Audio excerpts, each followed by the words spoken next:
The story begins with our main protagonist called Hiroshi receiving counseling about his future after high school. However, he isn't quite thrilled to address the topic yet. Meanwhile, his teacher gives him his full support and encourages him to take his time. Outside, he runs into Takafumi, who invites him to the gym, but he declines, saying that there's no point in training his body anymore. As he heads home cursing reality, he is met by Tanishiro and Miss Hina, who extort him as usual. He stops by the gaming shop to receive his pre-ordered game. When it's time to pay, he discovers he is short on cash, which means he accidentally gave Tanishiro more than usual. Because of this, he isn't able to purchase his desired game, so he wanders into another shop. He asks the receptionist for the game he wants. However, she bursts out laughing because he requested for the 22nd part of the game, which was just released. She then discourages him by giving reasons why he shouldn't buy the game. So Hiroshi decides to leave. She stops him and reveals she has a game for him that would only cost 10,000 yen, so he buys it. After she hands it to him, he realizes it's not what he requested. He asks for his money back, but she manages to convince him the game is very realistic and so it's worth playing. After arriving home, he immediately logs into the game. He is regarded as a hero and tasked with defeating the demon lord by the goddess. He wakes up looking the same as in reality and observes that the game is indeed realistic, as he can feel touch. The first shock comes after he trips and discovers he can feel pain too. When a girl works in, she looks so realistic, so Hiroshi taps on his menu to confirm that he's still in a game. Hiroshi asks for her name, so she reminds him she is Alicia, his childhood friend. Her brother arrives and offers him a sample of the apples they are to harvest. As he eats it, he discovers he can also taste food, and as they converse, he asks about the way to Flora Castle. However, his question is met with a sudden tense mood after they hear him talk about Flora Castle and leaving the city. As he moves to go out, Martin tackles him, screaming he won't let his best friend commit exurbance. In tears, Martin thinks he has amnesia, so he explains that their town called Ted is surrounded by a giant moat that protects them from monsters. He emphasizes that no one is allowed outside or inside except some special envoys. After the explanation, he still wishes to go out, so Martin prepares to beat him back to his senses. He thinks it's going to be like other games until he is punched in the face, making him bleed and lose his mind. Martin hits him again so that he lands on the floor. He gets flashbacks of his terrible real life, so he pushes Martin, who instantly falls to his death. Upon seeing this, Alicia loses her cool in the shock, so he runs away. She chases after him, but he manages to escape. At an alley, Riona, who sold the game to him, appears before him as a fairy. She informs him that she is his support, so she tries to check his title tag, but is shocked to find his title is Best Friend Killer. He explains to her that it was an accident, so he asks how to reset the game. However, she tells him there is no reset button. The game has no replay button, just like how real life is. In town, he already has a wanted poster and everyone is aware of his deeds. With Riona's guidance, he goes to get new clothes from a store. Although the seller recognizes Hiroshi, he assures him that he won't report him, and as a result, he upped the price higher. Riona suggests he finds Genji, another human who is also playing the game. As they search for Genji in town, Alicia catches up to him. She confesses to still loving him, so she offers to send him to the afterlife quickly. She instantly springs on him with the knife, which was stuck in Martin's mouth, so Hiroshi runs for his life again. They end up in the mountain exhausted, where his title upgrades to running Best Friend Killer, Fleet-Footed Amicide. In frustration, he tells Riona he wants to log out since he has school the next day. However, he is unable to find the menu, so she tells him this is because he is still engaged in combat. Just then, Alicia rushes in and manages to mildly cut him. He complains about how wrong it is for him to feel pain in a game, so Riona tells him that the pain settings have been reduced, even though it is unlike real life. Alicia moves to attack again, so Riona stops her by poking her eyes. And as Hiroshi runs to safety, he is automatically logged. At school, he informs Takafumi to how he was tricked into purchasing a crazy realistic game where you can feel pain. On hearing this, Takafumi remarks that it must indeed be a bad game. When Hiroshi arrives home, he logs back into the game only to pick up the pain from previously being cut in the hand. He checks for medicine, but it doesn't. Its healing properties aren't like normal games. As he begins to throw a tantrum, a man approaches wondering if he's an NPC, so Hiroshi surmises that he must be Genji. He helps to apply the herb, adding that it would take some days for his wounds to start to heal. Genji takes him to a casino where he offers him alcohol, insisting he drinks because it tastes like cola. As they begin conversing, Genji suddenly starts talking to some people that only he can see. He tells Hiroshi he'll be able to see them after some time. It is then revealed that just like Hiroshi, Genji also killed his best friend. He explains that it wasn't an accident. He actually used his judo skills to kill both his best friend and childhood friend. Genji explains that in the game, their stats are a measure of their real-life capabilities. Upon hearing this, Hiroshi thinks it would be impossible for him to clear the game. So Genji adds that someone who seemed just like a high school student already did. Genji then decides to help Hiroshi by ratting him out in public as he has to pass the interrogation hurdle to move on. The city guards arrive with a warrant for his arrest, so he tries to flee, but Genji stops him in his tracks with ease. He then collects money from the city guards since he cooperated with them. Hiroshi is then paraded in town where the civilians begin stoning him.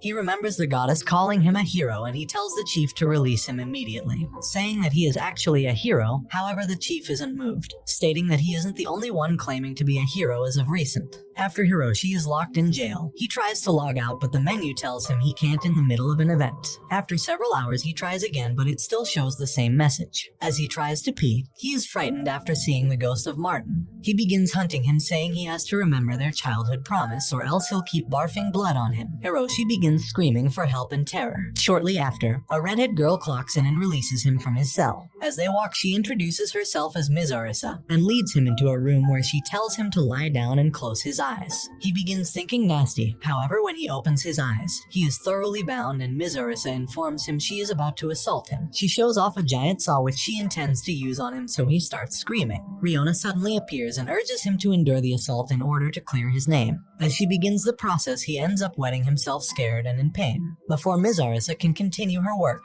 the chief comes and reveals the interrogation is over. At that moment, his title changes, revealing that wetting himself actually saved him. And as he is released, he immediately logs out, promising never to play again. In a memory, Hiroshi recalls the day of his district track event. He was the ace runner of his school. On his way to the toilet, he is approached by a sports writer who he recognizes as a former Olympic champion. At the end of the conversation, he tells Hiroshi to do his best. And as the racers take positions, he talks with his rival, who seems more competitive than usual. The race begins with him on a slow start. However, as he closes the gap, he trips and falls. He wets himself since he didn't eventually use the toilet. After he changes, his sister called Keed tries to cheer him up, but he ends up being hostile towards her. The man meets him again, and this time he tells him he has weak mental strength since he can't perform under pressure. In the present, Keed complains that Hiroshi screams at night when playing games and it distracts her from her studies. However, Hiroshi informs her that she doesn't have to worry anymore since he is quitting the game. She then begins insulting him and concluding that he is only quitting because he can't beat the game. Later, he goes to Riona's shop wanting to sell the terrible game, but she tells him he won't be able to sell it for any price. Instead, she asks him if he knows a person called Soakairo Kamui. She then plays a tape of the young successful man who states in an interview that the game helped shape his life. The man turns out to be Kamui, the only gamer who cleared the awful game. She then proceeds to show Hiroshi a walkthrough made by Kamui. When he opens the guide, the contents turns out to be full of insults and videos of him cursing the readers. In the guide, he instructs Hiroshi on exercise routines and concerning his killer childhood friend. He tells him the trick is to find a way to reach her without fighting. After closing the guide, Riona tells him she would marry the next person to clear the game. However, Hiroshi doesn't fall for her tricks. She then persuades him with her feminine charm, so he eventually logs in to resume from when he wetted himself. The chief leads Hiroshi through an underground passage which leads them to the mansion of the queen. Inside, he meets with the captain of the city guards called Tesla, who urges him to dine with him. Tesla reveals that he investigated the scene himself and discovered that Martin's death was an accident, so Hiroshi is acquitted. As Hiroshi heads home, the townsfolk stone him in disbelief of his innocence, and after avoiding them, Riona tells him he has to obtain money to get tools. She suggests he steals from some weak folks, but he refuses, so he ends up in a shady office where jobs can be given to pretty much anyone. Hiroshi gets picky with the job options, so the owner gets angry at him, and he eventually goes back to Genji in hopes of borrowing money from him. However, they don't get along, so Genji refuses to lend him anything. As they get into a fight, Genji pulls out his brass knuckles, but Hiroshi manages to avoid it and pulls his hair extremely hard. At that moment, Martin's ghost appears again and freaks Hiroshi out. Shortly after, Genji also experiences something similar. This makes them settle their differences, and so Genji ends up giving him some money. Once outside, Hiroshi chooses a fancy store to shop in. The attendant introduces herself as Melissa, and Hiroshi orders 2 smoke bombs which are sold for 20 geld apiece. However, Melissa decides to sell it to him for a total of 50 geld after noticing his situation. She also forces him to pay an extra fee for choosing to shop there. Hiroshi goes back home to retrieve his sword, but once inside, Alicia is waiting to ambush him. He quickly uses the smoke bomb, but nothing happens because he didn't ignite the fuse. Taking advantage of the opportunity, Alicia attacks but is suddenly blocked by someone who is revealed to be Ms. Arisa. Despite Ms. Arisa's presence, Alicia still attacks Hiroshi. As the two girls begin fighting, Alicia reveals herself to be quite powerful with a lot of extra knives. She manages to knock the knives off her hands, but Alicia strikes her with her feet and renders her unconscious with a powerful kick. Remembering the advice of Kamui, Hiroshi doesn't run anymore. As she attacks, he touches her on the chest, hoping for her to be embarrassed, but instead she kicks him in disgust. Martin appears as his sister tries to send Hiroshi to meet him in the afterlife, so Hiroshi thinks quickly and confesses to loving her. This stops her in the nick of time, so she appears confused and disoriented. She ends up leaving, thus making Hiroshi feel sad about how he treated Alicia after the situation initially. Later, he goes to a giant tree where Martin appears. He apologizes to him, and as a result his spirit is forced into the afterlife. At that moment, he gets memories of their childhood together when they promised to be best friends forever. Shortly after, Riona arrives, so they plan what to do next. However, they notice the town is on fire. They rush into town to find everything chaotic as the townsfolk push him aside to run to safety. He then enters a blacksmith shop to mend his sword, but he reveals he doesn't have time for that since the goblins have invaded the city. Hiroshi begins removing the rust on his blade himself, but he gets frustrated as it is taking too long to do. He tries to go out with the rusty sword, but Riona stops him, telling him that he'll die if he attacks irrationally. She reveals that something terrible happens if Hiroshi dies in the game. Hiroshi jumps to the conclusion that he would also die in real life, but she rests his mind, stating that is not the case. She reveals that his game and console break when he dies in the game, and tells him this is the real reason why the game is called Pui and is shunned by most people. She suggests he logs out so he can view Kamui's walkthrough, but Hiroshi begs to take a peek at the goblins before logging out. As he peeks, he discovers a little girl is about to be attacked by a goblin. He instantly attempts to rush to her aid, but Riona pulls him back, insisting that he doesn't have to risk his life for an NPC. Luckily, the city guards arrive to protect the child, but the goblins easily defeat the guards one by ripping off their arms. After defeating all the guards, Riona distracts the goblins so Hiroshi can pick up the child to escape. However, he finds another goblin in front of him. He then lets the girl run through an alley, but a goblin manages to slip past him in pursuit of her, so he chases after it. As he runs with determination, he suddenly gets a burst of speed which he uses to save the girl. Although he saved the child, the goblins catch up to them shortly after. But this time Tesla appears in the scene. He slays the goblin instantly with a slash of lightning. After the girl is escorted away, Tesla offers Hiroshi a job as a mercenary, to which he accepts instantly. After that, he logs out of the game. The following school day, Takafumi notices he looks happier than usual. He adds that maybe he complains about the game because he loves it. At home, he watches the walkthrough to learn how to leave the village. Kamui explains all the available options, ending with the fact that joining the city guard is the most difficult route to take. In the game, he heads out with Tesla, who informs him that they are to greet the queen before going to the training grounds. At the palace, the queen suddenly hugs him to wish him farewell in his endeavor. At the training ground, Tesla introduces two other recruits called Granada and Palu. Shortly after, Bob shows the new recruits their lodgings. In the room, he finds his uniform, so he tells Riona to head out while he changes. After, they head to the training ground where they meet the chief, who introduces himself as Amos, their instructor. He is approached by a girl named Kathy, who has also taken a liking to him. He begins his training with Amos, but apparently he is too amateurish in his attacks. He is defeated easily, so everyone remarks on how weak he is. However, Granada easily defeats Amos, so he ends the training session. After that, everyone avoids him since he is incredibly weak. The next day, he arrives late for training. He begs Amos to tutor him, but he has already lost hope in his abilities, telling him that he has no talent and that there's nothing 5 days of training can do for him. Later, Kathy offers to help him out, so he manages to get through the second day. On the third day, he is paired with Granada for a mock battle, but is easily defeated as expected. They tell him to quit or he has to start paying them for letting him stay. Later, he goes to the counselor's offices as Riona suggested, where he complains that he is being extorted and made fun of. However, the counselor also recommends he quits. As he leaves, he meets with Kathy, who tells him that the counselor is actually a doctor who only treats injuries and illnesses. She suggests he turns to God in prayers if he has a problem. So, Hiroshi heads to the church thinking it is a quest in the game. Here he meets a nun who douses him in water as a form of cleansing, but ends up catching a cold as a result. On the fourth day, he still gets beaten. They try to extort him again, but he doesn't give them any money, so Palu challenges him to a duel. They begin, and just after a short while Hiroshi is being beaten mercilessly, Kathy calls on Amos to intervene, but he dismisses everything as part of training.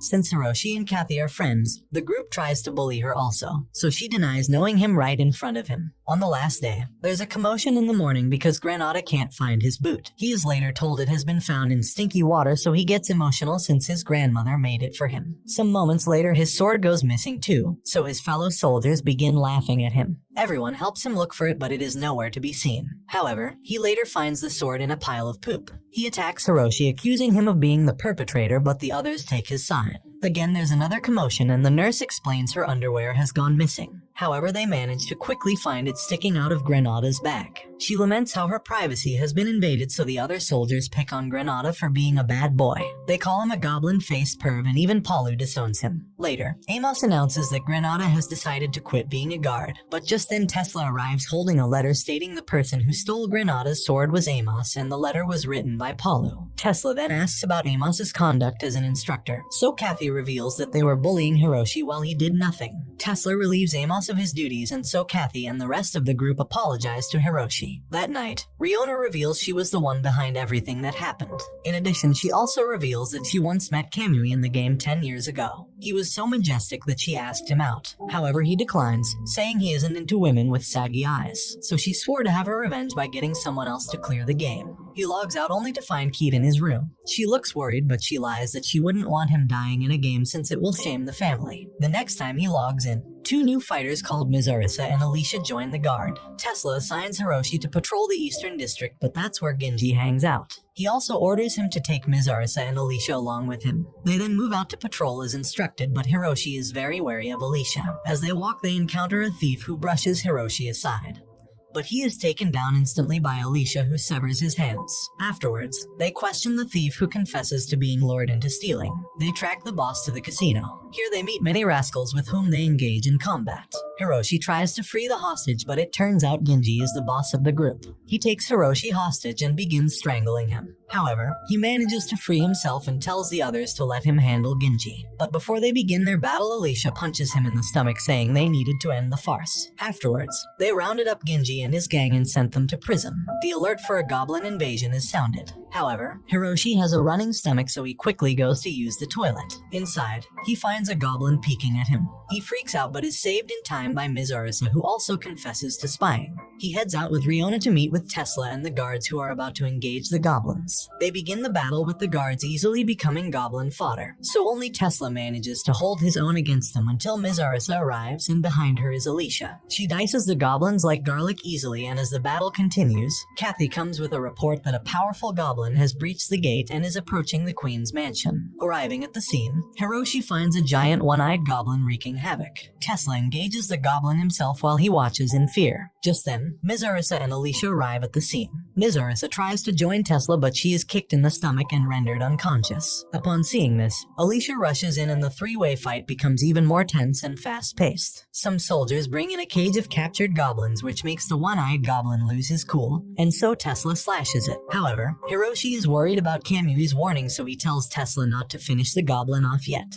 Hiroshi then reveals that Tesla is scheming something. However, he quickly kills the goblin, and so the queen comes out of her mansion. She reveals that they use the goblins to instill fear in the citizens and also keep other nations off their kingdom. Tesla then kills the remaining guards, stating he also has to kill Hiroshi since he has learned of their secret. Tesla prepares to attack with a more advanced move, but when he does, Alicia runs into his blade. Hiroshi holds her in despair, but she dies with a smile on her face shortly after. As Tesla prepares to attack again, Hiroshi manages to parry his blade, and he does it a second time surprisingly, remembering the words of Kamui, who revealed to him the only trick to the game and in the real world is the overwhelming determination not to give up. He finally unlocks his power, which he uses to fight on, even footing with Tesla. Eventually, he gets an opening to stab him, but his sword snaps in two. As Tesla tries to finish him off, he gets a vision of Martin, who offers to help him in his battle. Tesla's sword then breaks and his sword turns into a magical blade. On seeing this development, Tesla charges for his ultimate lightning attack.